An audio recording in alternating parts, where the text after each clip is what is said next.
Hello, Wildcats, and welcome back to another episode of the Dean's List. I'm your host with the most, your leader who's a reader, your Dean of Students, and your very best friend, Mr. Walters.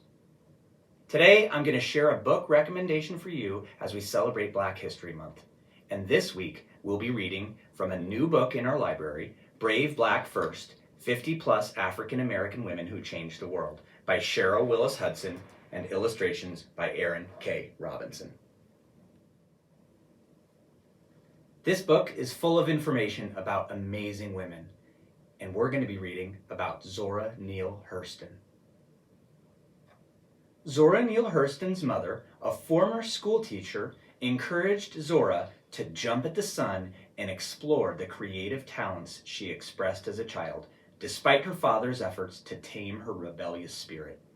Zora followed her mother's advice and engaged in numerous adventures on her path to literary success. Zora was a somewhat controversial personality because she used African American dialect in some of her writing. She could be outspoken, and sometimes she expressed unpopular political views. Zora was a novelist, folklorist, anthropologist, and influential member of the community of artists and writers of the Harlem Renaissance. She was a contemporary of and one-time collaborator with Langston Hughes. She wrote 4 novels, several musicals, and more than 50 short stories. As an anthropologist, Zora conducted documentary research on cultural rituals in Jamaica and Haiti. Her most famous work is the novel Their Eyes Were Watching God. Born in her grandparents' hometown of Notasulga, Alabama, Zora later moved with her parents Lucy Ann and John Hurston and siblings to Eatonville, Florida, an independent, self-governing black town where her father was elected mayor in 1897. Zora used many of the town personalities as models for characters in her stories.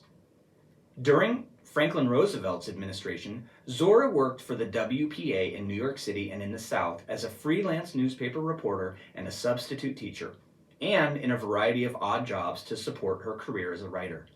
Although she traveled extensively, using her rich academic background and literary skills, Zora died in relative obscurity without financial stability.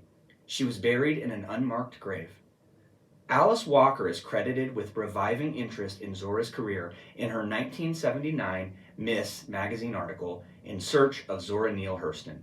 Zora's work is now celebrated annually at literature festivals in Eatonville and throughout the United States. Zora seems like such an interesting person.